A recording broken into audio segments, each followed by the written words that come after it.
বয়স মাত্র 23 বছর। এই তরুণের নাম হোসাম শাবাত। তিনি ছিলেন আল জাজিরা মিডিয়া নেটওয়ার্কের সাংবাদিক। সোমবার রাতে ফিলিস্তিনের উত্তর গাজায় জাবালিয়া শহরে ইসরায়েলে বিমান হামলায় নির্মমভাবে নিহত হন তিনি। মৃত্যুর আগ মুহূর্তেও সংবাদ সংগ্রহের কাজে নিয়োজিত ছিলেন হোসাম। এছাড়া ইসরায়েলি বাহিনীর হাতে মোহাম্মদ মনসুর নামে আরেক সাংবাদিক মারা গেছেন।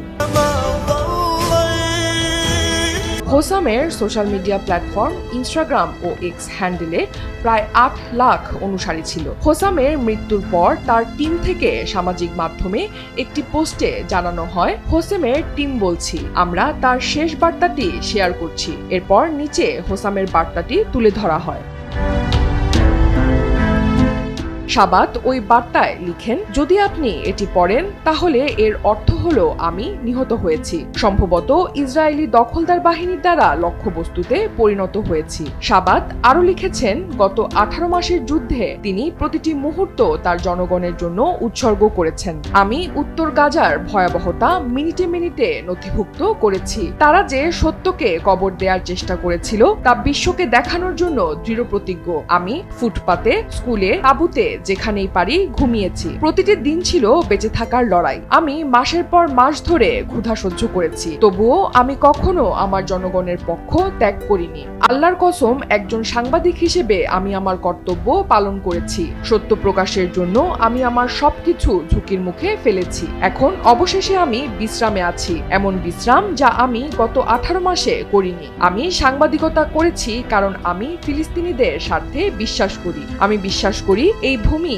আমাদের এবং এটিকে রক্ষা করতে, এর জনগণের সেবা করতে গিয়ে মৃত্যুবরণ করা আমার জীবনের সর্বোচ্চ সম্মান। আমি এখন তোমাদের কাছে অনুরোধ করছি, গাজা নিয়ে কথা বলা বন্ধ করো না, বিশ্বকে চোখ ফিরিয়ে নিতে দিও না। লড়াই চালিয়ে যাও, আমাদের গল্প বলতে থাকো যতক্ষণ না ফিলিস্তিন স্বাধীন হয়। হোসাম ও মনসুরের মৃত্যুর জন্য হামাসকে উল্টো দায়ী করেছে মার্কিন পররাষ্ট্র দপ্তরের মুখপাত্র ট্যামি ব্রুস। তিনি বলেন, আমি বলবো যে যা কিছু ঘটছে তা প্রতিটি হামাস এবং তাদের পছন্দের ফলেই এই অঞ্চলকে যন্ত্রণাদায়ক দুর্ভোগের স্তরে টেনে নিয়ে যাওয়া হয়েছে এবং অসংখ্য মৃত্যুর কারণ হয়েছে।